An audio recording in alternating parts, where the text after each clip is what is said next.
네, 요즘 자고 나면 쏟아지는 뉴스가 바로 부동산 관련 뉴스죠. 이런 상황에서 이재명 경기지사가 토지거래 허가제라는 카드를 만지작하고 있습니다. 어제는 페이스북에 주민들의 의견을 구한다 이런 글까지 올렸는데요. 토지거래 허가제를 도입을 하는 거지가 궁금합니다. 그리고 만약에 도입을 한다면 그 영향이 어느 정도 있을지 이것도 궁금하고요. 미래통합당의 주호영 원내대표 같은 경우는 이건 위헌 소지가 있다 이렇게 주장을 했는데 이에 대한 입장도 좀 궁금합니다. 이재명 지사 바로 연결해서 구체적인 계획 입장 들어보겠습니다. 나와 계시죠? 네, 네, 이재명입니다. 안녕하세요. 일단 이 토지거래 허가제 여쭤보기 전에 지금 그 수해 입은 곳이 한두 곳이 아니고 지금 복구 작업이 한창인데요. 경기도 네, 상황은 좀 네. 어떻습니까? 어, 비의 그 강우 양에 비해서는 네. 뭐 피해가 아주 압도적으로 많지는 않고요. 음흠. 충분히 우리 경기도 차원에서 복구할 수 있고 네. 대비할 수 있는 수준입니다. 그래서 각 시군이 음. 최선을 다하고 있고 또 우리가 재정적으로 일부 지원하고 또 네. 자원봉사들도 많이 조직하고 해서 음. 뭐 순조롭게 복귀되고 있다 이렇게 말씀드릴 수 네, 뭐 있겠습니다. 저는 개인적으로 이제 그 이재명 지사께서 경기도 지사가 되신 다음에 계곡 정비를 하신 적이 있지 않습니까? 그때 뭐 네, 무허가 상점, 뭐 음식점 이런 것들을 막 철거하고 이런 적이 있었는데 네.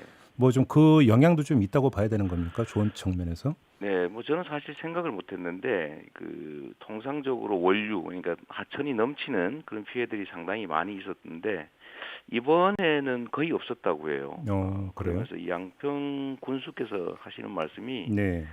종래에는 하천에 설치된 시설물이 또 내려와서 이렇게 고량 같은 데 걸려서 원류 현상이 많았는데 아, 이번에 예. 하천 단속 때문에 그 피해는 전혀 없었다고 음. 이렇게 말씀하시는 걸 제가 들었습니다. 알겠습니다.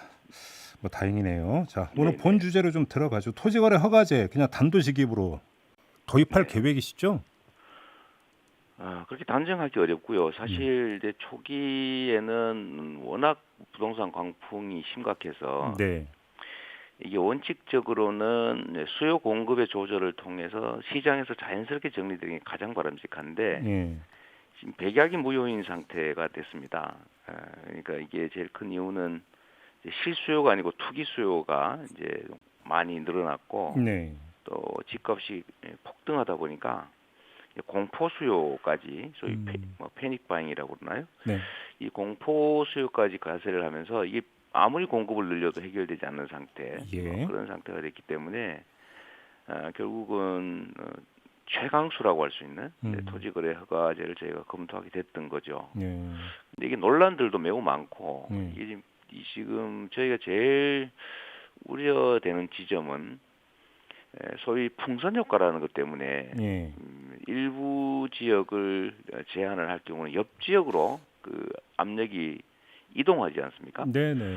그래서 경기도가 수도권의 일부인데 음. 경기도가 하면 풍선 효과가 나타나서 네. 이게 시장이 왜곡되고 오히려 서울, 인천 쪽으로 수요가 이동하는 그런 음. 문제가 발생한다라는 지적이 상당히 일리가 있어서 네. 이 지금 규제 강도와 효과에 비해서 어느 정도일지 지금 그래서 여론 수렴을 하는 중입니다. 그래요. 근데 여론 그러나 또 수렴을 페이스북을 통해서 하세요? 이렇게 하면 또 뭐 이렇게 취재도 해주시고 질문도 해주시고 그러면 저희가 또 입장도 내고 하면 네. 대체적으로 여기에 대한 도민들이 의견들을 가지시게 될 거고 음. 그러면 저희가 다른 방식 여러 가지를 동원해서 도민들의 의견을 대체적으로 모아볼 수 있죠. 그래요. 뭐 예를 들어서 공청회를 한다든지, 그러니까 좀 계획을 세우고 주민 연락을 한다든지 이런 절차도 그럼 그 염두에 두고 계시는 네, 겁니까? 그렇습니다. 이게 뭐 전문가들 의견도 들어야 하고 네. 또 주민들의 일반적 의견도 들어봐야 하고 예. 뭐 필요하면 여론조사도 좀 해보고 네. 제일 중요한 건 이게 효과와 이제 부작용 음. 이 두 가지를 잘 비교해서 효과가 있게 정책을 만들어야 되겠죠. 네. 뭐 여하튼 이게 단순하게 전 지역에 일률적으로 이런 방식도 있지만 예를 들면 특정 지역의 특정 대상으로 뭐 이런 방식들도 있어서 사실 고민할 점들이 좀 많습니다. 그래요. 그러면 좀 가닥이 잡히는 걸 언제쯤으로 봐야 되는 겁니까? 가급적 빨리 좀 정리하려고 합니다. 예. 이것도 역시 시장의 불안 요소가 될 수 있기 때문에 이 불안함이 제일 경제에 크게 피해를 끼칩니다. 음. 그래서 가능하면 빨리 의견 수렴하고 전문가들 의견도 모으고 판단을 하려고 합니다. 이게 이제 토지거래 허가제라고 하는 것들을 좀 쉽게 풀면 부동산 그 사고 팔 때 이 관에 신고를 해서 허가를 받도록 한다 이런 거잖아요. 간단히 정리하면. 간단 뭐 팔 때는 아니고 예. 파는 건 권장해야 되기 때문에 네. 살 때 음. 실거주용이냐 무슨 용도냐 네. 뭐 왜 살려고 하는지를 행정적으로 스크린해보고 예. 이제 주거용 매입으로 좀 한정하려고 하는 거죠. 그러니까 이제 이게 이제 투기냐 아니냐를 가려내겠다라는 거잖아요. 그렇습니다. 근데 네. 이게 지금 그림이 심사 과정에서 충분히 가려질 수가 있는 겁니까? 뭐 시장의 거래 기능을 인정해주고 네. 명백하게 예를 들면 투자 또는 투기용만 제한하면 되니까요. 애매하면 제한할 게 아니라 그런 경우 허용하는 방식으로 하면 큰 문제는 없을 겁니다. 근데 일단 좀 저는 그 구상을 들으면서 이제 그 같이 떠오른 게 뭐냐면 문재인 대통령이 언급을 해서 이제 정부가 준비 중인 게 상설 부동산 감시 기구잖아요. 네, 네. 만약에 이게 들어선다고 한다면 그 이 상설 기구에서 이게 이제 투기 수요를 계속 이제 감시를 하고 만약에 투기다라고 한다면 거기에 대해서 제재를 가하겠다는 거 아니겠습니까? 네, 이걸로 그렇겠죠. 그냥 그 대체할 수는 없는 겁니까? 이제 그런 이제 정책들이 새롭게 나오고 있고 네. 또 다른 이제 서울, 인천 이런 수도권의 다른 시도의 의견도 좀 들어봐야 하고 네. 도지사가 가지고 있는 이제 그 지역적 한계, 또 음. 권한의 한계 이런 것들 때문에 네. 이건 전국적 현상이라 쉽게 결정하기 어려운 측면이 있는 겁니다. 네. 그리고 이게 대통령께서 하신 말씀에 답이 있죠. 제가 언제나 보면 관료들이 대통령의 뜻을 제대로 보좌를 못한다. 좀 언제나 1%씩 부족하다 이런 말씀을 좀 드렸는데요. 네. 부동산 문제의 핵심은 부동산이 돈벌이가 되기 때문에 음. 돈을 벌기 위해서 집을 사는 것 때문에 그렇습니다. 네. 집은 거주 수단이지 투기 수단은 아니고 우리는 생활 필수품에 대해서는 세금의 혜택도 주지만 또 거래도 원활하게 보장하지만 필수품이 아닌 사치품이라든지 뭐 이런 것들은 뭐 세금도 많이 내고 심하게는 거래도 못하게 하고 그렇게 하지 않습니까? 주택도 그래야 되는 거죠. 그런데 이 점에 대해서 뭐 야당 일부에서는 뭐 위헌이다, 뭐 자유의 침해다 이렇게 네. 말씀을 하시기도 하는데 네. 제가 분명히 말씀드리면 이건 이제 합헌 판결이 2번이었었고요. 예. 특히 이제 위헌 뭐 재산권 침해 이 주장하는 분들이 미래통합당의 원내대표신데 네. 이 거래 제한 즉 토지거래 허가 제도는 박정희 정권 때 만들어진 것이고요. 그 미래통합당의 전신 그러니까 미래통합당 자체가 자기들이 제안해서 입법했던 거예요. 네. 더군다나 그 다들 기억하시겠지만 기업들이 돈을 벌려면 어떤 것도 하지 않습니까? 그런데 기업의 비업무용 부동산 매각을 강제로 시행한 때가 있었죠. 그게 김종인 대표시고 네. 기업이 돈을 벌기 위해서 토지를 사가지고 부동산을 사가지고 돈을 벌려고 가지고 있는데 예. 이거 본래 업무와 관계없으니까 강제로 팔아라라고 조치를 했던 것도 현재 미래통합당의 김종인 대표시기 때문에 예. 거기에 비하면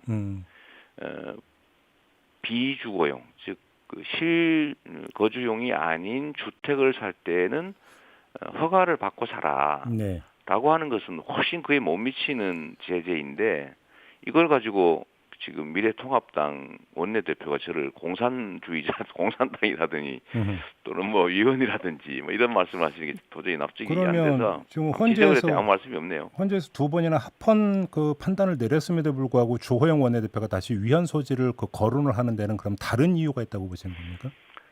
뭐 안타깝게도 당이라고 하는 게 선의의 경쟁, 잘하기 경쟁을 해야 되는데 네, 네.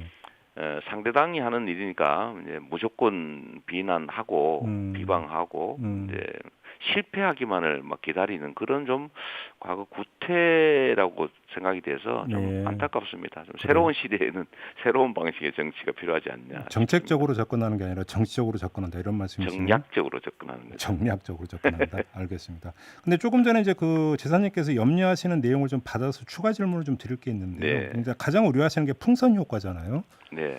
자, 일단 이 점에서 두 가지 질문이 성립이 될 것 같은데, 첫째, 이렇게 된다면 경기도 차원에서만 토지거래 허가제를 도입해서 되는 문제가 아니다라는 판단도 여기서 그러니까 추측이 가능한데, 네. 그럼 혹시 이 문제를 놓고 중앙정부나 민주당하고 지금 혹시 물밑 그러니까 조정 내지 협의가 되고 있는 게 있습니까? 지금까지는 아니고요. 네.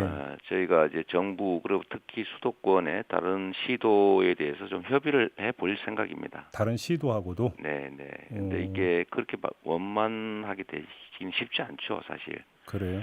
예. 토지거래 허가제라고 하는 게 워낙 뭐 강력한 조치여서 뭐 네. 최종 병기라고 할 수 있죠. 쓰면 쉽게 써서는 안 되는. 네. 그런데 쉽게 동의하기는 어려울 수가 있어서 네. 뭐 정부의 그 부동산 감독청 뭐 이것도 음. 사실 좀 추이도 보고 예. 최근에 그 대통령께서 경기도의 기본 주택 중산층도 살 수 있는 핵심 요지의 적정한 가격에 평생 살 수 있는 음흠. 공공임대주택 이거를 좀 많이 공급하자 말씀하셨잖아요. 네. 근데 이게 지금 3기 신도시에 적용이 된다면 사실은 좀 상당한 정도로 문제를 해결할 수 있다고 봐서 네.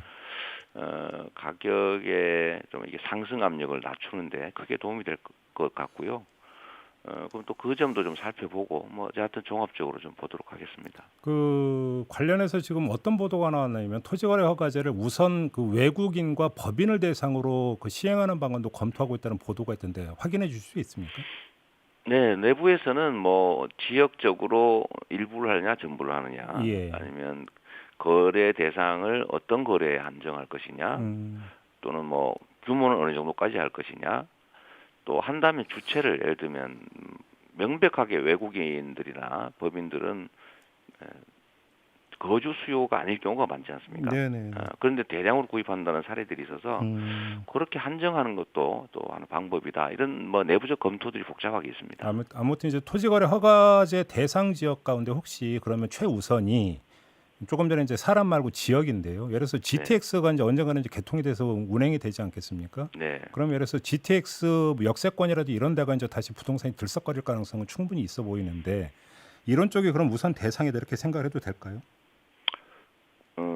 지금은 뭐 특정 현안 때문에 집값이 폭등하는 게 아니고 총체적인 이제 가수요들, 네. 그러니까 뭐 투자, 투기 수요와 공포 수요 이런 것들 때문이어서 음, 뭐 예를 들면 소위 말하는 호재 때문에 생기는 문제들은 아닙니다. 그래요. 뭐 그런 점들은 사실 호재가 있어서 주택 가격이 오르는 거는 그건 뭐 정상적인 것이죠. 근데 그런 예. 것들을 거래를 막는다든지 뭐 정상적인 가격 상승 요인을 억압하게 되면 그건 사실은 목표를 달성하기 어렵죠. 그렇게 보시는군요. 네, 네. 알겠습니다. 그래서 부동 저희가 그 문제와 관련해서 정부 이제 당국자들한테 이렇게 말씀을 꼭 드리는 거예요. 너무 가격에 집착하지 말고 네. 실수요에 의한 적정한 가격이라면 높더라도 용인해야 된다. 음, 그리고 실거주용 1주택은 보호를 하고 네. 1주택이더라도 비주거용 투자 투기용 경우는 이사는 뭐 다주택자와 동일하게 취급해야 된다. 그래야 이 수요 공급이 정상화된다. 알겠습니다. 그리고 주택 공급은 현재는 분양을 아무리 많이 해도 이 로또 분양이 돼서 오히려 분양 광풍을 조장하는 측면이 있으니까 장기 공공임대주택, 대통령님의 말씀대로 한다면 평생 주택 이런 것들을 공급하는 게 정답이죠. 이거 좀 여쭤볼게요. 부동산 이야기 나왔으니까 얼마 전에 그 경기도 고위공무원들을 대상으로 그 다주택자는 주택 처분하라 이렇게 이제 강력히 권고하신 바가 있지 않습니까? 네. 그 뒤에 어떻게 실행되고 있는지 혹시 좀 조사 좀 해보셨습니까? 그게 뭐 한두 달 사이에 쉽게 될 일은 아니고 네. 저희가 다음 인사에 반영하기로 했기 때문에 예. 올 연말까지 정리를 하라라고 이제 공고한 상태고요. 네. 연말이 지나서 다음 이제 1월 인사를 할 때 예. 각자 그 주택 보유 현황을 다시 제출받아서 예.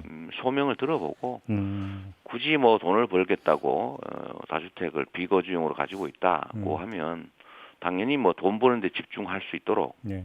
공무의 부담을 많이 줄여드려야 되지 않겠습니까? 네, 직무 이제 그 그래서 조정. 예. 뭐 그게 저는 공무를 하든지 즉 지위와 권한을 가지든지 지사님 돈을 잠깐만요. 벌든지 둘 중에 하나 해야 된다. 얼마 전에 국회의원들 상대로 부동산 백지 신탁제 도입을 제안하신 바가 있지 않습니까? 네. 그거를 경기도 공무원단들에 적용 안 하십니까, 그러면? 혹시? 근데 일단은 주택 부분을 하고요. 네. 주택을 넘어서서 이제 모든 부동산 필수용 네. 꼭 업무에 또는 가업에 필요한 것 외에는 소유하지 않는다라고 하는 것은 바람직한데 네. 법률상 근거 없이 지금 주택도 아닌 모든 일반 부동산까지 확대하는 것은 고난도 없고 네. 또 너무 지나치다는 뭐 반발이 알겠습니다. 가능해서요. 일단 네. 주택 부분에 대해서 권고하고 제가 가지고 있는 권한 중에 핵심적인 권한이라고 할 수 있는 인사권 행사에 있어서 그 부분을 반영하는 것 정도가 최대치인 것 같습니다. 알겠습니다. 한 1분밖에 안 남았는데요. 네. 다른 질문 하나만 드리고 마무리하죠. 어제 그 네. 남북 교류 관련 토론회였었잖아요. 네. 혹시 경기도 차원에서 그러니까 대북 교류 뭐 준비하고 그러니까 있는 게 있나요? 저희는 방역, 그다음에 보건, 의료, 그다음에 조림, 농업, 축산 뭐 이런 부분 네. 비정치적이고 인도적 협력이 가능한 영역을 실제로 많이 발굴하고 또 유엔 협조도 개별적으로 많이 얻어서 네. 제재 면제도 받고 예. 저번에 뭐 그 개성 남북 그 연락 사무소를 폭파하는 그런 아주 험악한 환경에서도 네. 뭐 남북 간의 물적 교류는 실제 진행되고 있었습니다. 그래서 뭐 적지만 네. 지금도 계속 소통하고 또 협력 사업이 계속 아주 현실적으로 잘 진행되고 있다는 말씀드립니다. 아주 뭐 그래요? 세부적으로 말씀드리기 좀 그래서요. 아 그래요? 진행이 되고 네. 있는 게 계속 끊어지지 있다? 않고 다 막힌 것 같지만 네. 여기는 작게나마 연결 네. 수단들은 작동하고 있습니다. 알겠습니다. 자, 오늘 말씀 여기까지 들을게요. 고맙습니다. 네, 감사합니다. 네, 지금까지 이재명 경기지사였습니다.